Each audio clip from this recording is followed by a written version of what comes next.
8. O Black Sabbath e os sacrifícios humanos. Elaine. Os sacrifícios humanos é um assunto que poucos ex-satanistas mencionam, devido às implicações legais. Eu só o faço porque o Senhor me ordenou. De fato, eles são praticados na Irmandade. Passei grande parte da minha vida em hospitais e salas de cirurgias como consequência da minha persistente recusa em obedecer a Satã nessa área.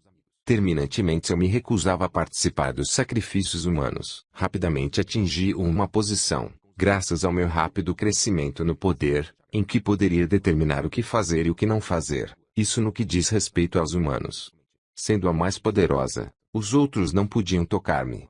Contudo, Satanás e seus demônios podiam disciplinar-me, e por diversas vezes, torturaram-me pela minha recusa em obedecê-los.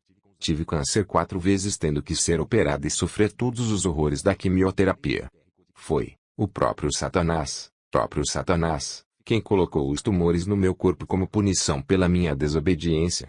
Não há dúvida de que morreria se o Senhor não tivesse compadecido e me salvado como ele o fez. Os costumes e rituais que envolvem os sacrifícios de animais e de humanos diferem-se em alguns aspectos.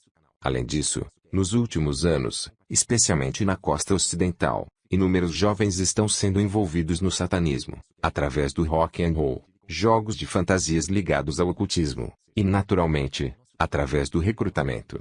Esses grupos independentes, de conhecimento do público, são descuidados e espalhafatosos em suas atividades, além de envolverem-se nas drogas. Não estão diretamente ligados à Irmandade. Muitos, nem mesmo, sabem que ela existe. Eles são tão descuidados, que chegam ao ponto de serem apanhados em flagrante, nos de humanos etc. Na época em que deixei a Irmandade, havia uma crescente preocupação dos líderes concernente à displicência desses grupos. Porém, Satanás está se tornando tão audaz que na verdade, ele não se importa com a prisão dessas pessoas pelos crimes cometidos. Ele sabe que não lhe resta muitos anos e se esforça para aumentar a destruição sobre a terra tanto quanto lhe for possível. São 8 dias santos, durante o ano nos Estados Unidos, em que são praticados os sacrifícios de humanos. São eles, o Natal, a Páscoa, o Halloween, Dia das Bruxas, o Dia de Ação de Graças, e preferivelmente, o primeiro dia de cada estação, primavera, verão, outono e inverno. Satanás deseja profanar cada uma dessas estações por causa da bondade de Deus. Os sacrifícios podem, também, serem praticados em outros dias por razões tais como disciplina, rituais para fertilidade etc. As assembleias menores, por não possuírem facilidades para essas ocasiões, normalmente, se ajuntam às maiores. Desde que os druidas instituíram Halloween na Inglaterra, este continua a ser o dia especial para a prática dos sacrifícios humanos. A repentina epidemia de substâncias e objetos encontrados em vários Halloween tratados por trick-or-treaters brincadeiras maldosas, não é por acaso. É uma tentativa maldosamente planejada pelos satanistas, pois as crianças feridas e mortas por esses truques são sacrificadas a Satã. O objetivo dos sacrifícios, como é ensinado aos membros, é purificá-los para que possam receber as bênçãos de Satanás. Além disso, a pessoa que bebe o sangue e come a carne da vítima ganha novos demônios e o poder lhe é grandemente aumentado. O ato de beber o sangue é um momento importante de todas as atividades satânicas. Coincidentemente, Satanás luta para corromper todos os princípios de Deus. Qualquer homem da casa de Israel ou dos estrangeiros que peregrinam entre eles, que comer algum sangue, contra ele me voltarei e o eliminarei do seu povo. Porque a vida da carne está no sangue. Levítico 17.10-11. Os sacrifícios, assim como as reuniões, não acontecem no mesmo lugar 2 vezes. Muitos membros só ficam sabendo onde serão realizadas, poucas horas antes do seu início. Os sacrifícios acontecem, sempre, nos lugares escondidos e isolados. Nas grandes cidades, isso se torna um problema. Contudo, existem algumas áreas, armazéns e construções vagas ou abandonadas. Raramente a Irmandade pratica os sacrifícios em áreas externas, exceto quando há áreas isoladas nos campos ou nos pântanos. O mesmo não acontece com os jovens audaciosos com as drogas.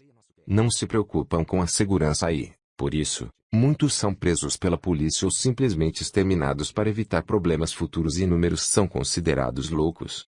Por isso, a Irmandade está sempre cautelosa para que nenhuma ligação séria seja feita com o satanismo. Juntas específicas são designadas e sustentadas pela Irmandade para conseguir os equipamentos e para providenciar esclarecimentos posteriores. Os satanistas que são policiais quase sempre fazem parte dessas juntas. A função deles é evitar qualquer interferência da lei. Os equipamentos necessários como o altar, nas grandes cidades, o trono dourado de Satã, etc., são transportados em furgões modestos. Desse modo, podem ser rapidamente retirados e recolocados. Os corpos são, na maioria das vezes, cremados. No caso de bebês, depois de triturados, são colocados no lixo e assim desaparecem. Ocasionalmente o corpo é cremado no local do sacrifício. Não sendo possível, solicitam as facilidades do necrotério mais próximo. Essas facilidades podem ser encontradas nos hospitais veterinários ou nos abrigos de animais. A disciplina extrema e o trabalho cuidadosamente planejado das juntas são os responsáveis pelo encobrimento dessas práticas durante anos e anos. Em tais cerimônias a segurança é redobrada e as frequências do rádio da polícia são monitoradas.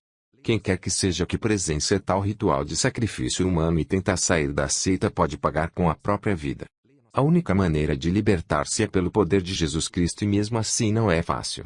Os demônios vigiam as pessoas que tiveram o menor envolvimento nesses rituais. Descreverei aqui um Black Sabbath Sábado Negro, também chamado de Black Mass, em que fui obrigada a comparecer. Eles acontecem uma vez na época da lua cheia.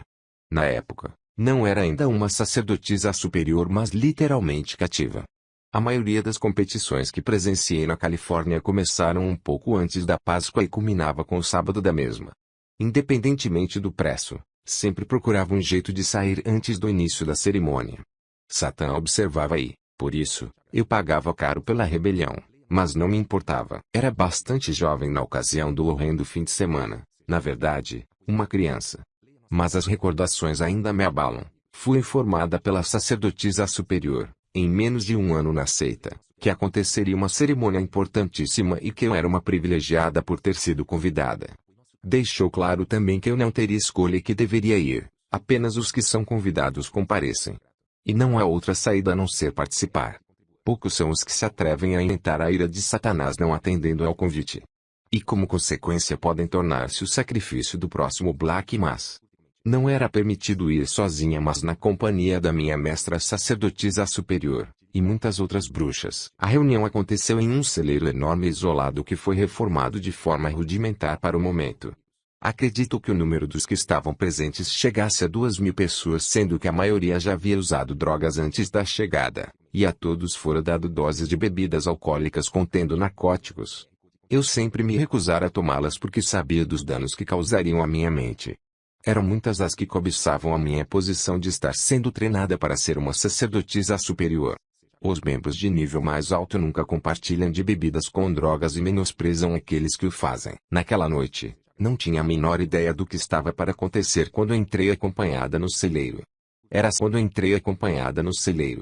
Era sexta-feira da Paixão e a reunião se estenderia por todo o domingo.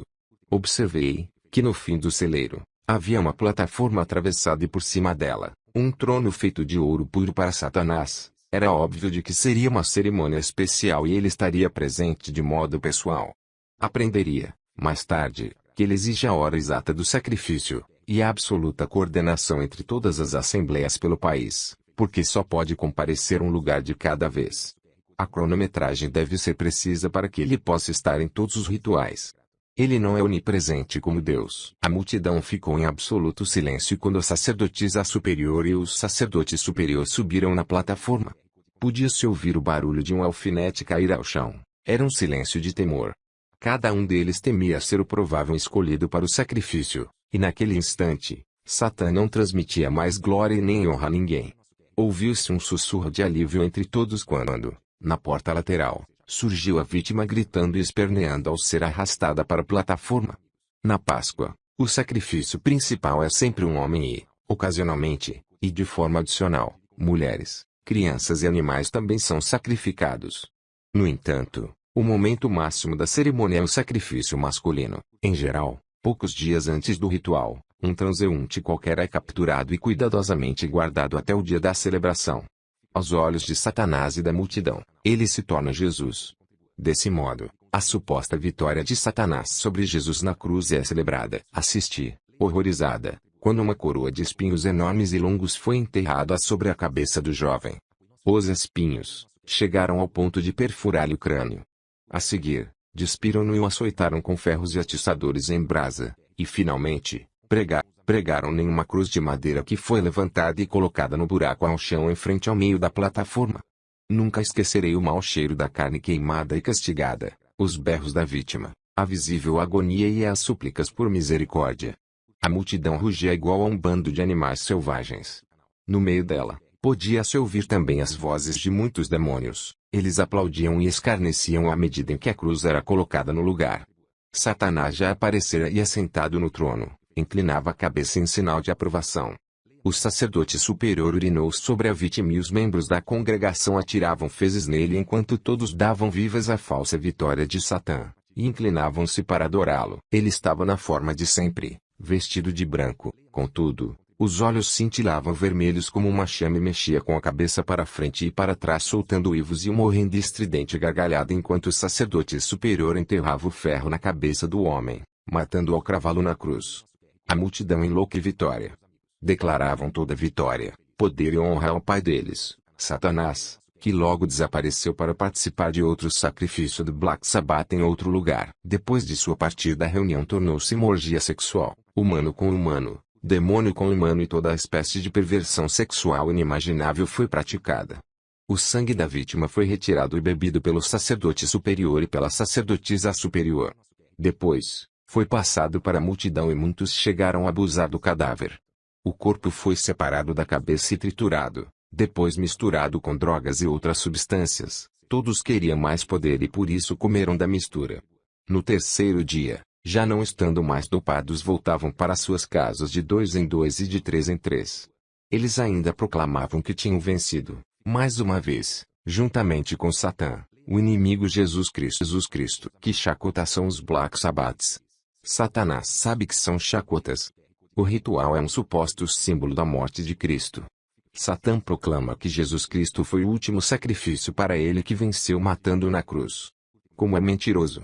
Sabe que foi ele, e não Jesus, o vencido. E todos os demônios sabem o mesmo. O pior é que as pessoas é que não sabem.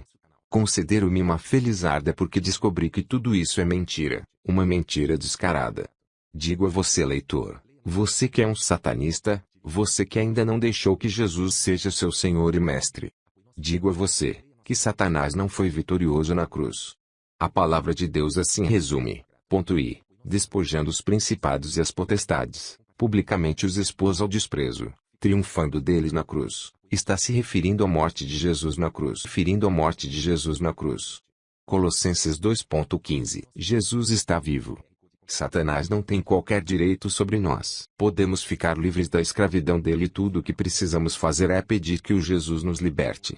Ele já pagou o preço pelos nossos pecados. Você pedirá isso a ele, hoje? Amanhã pode ser muito tarde.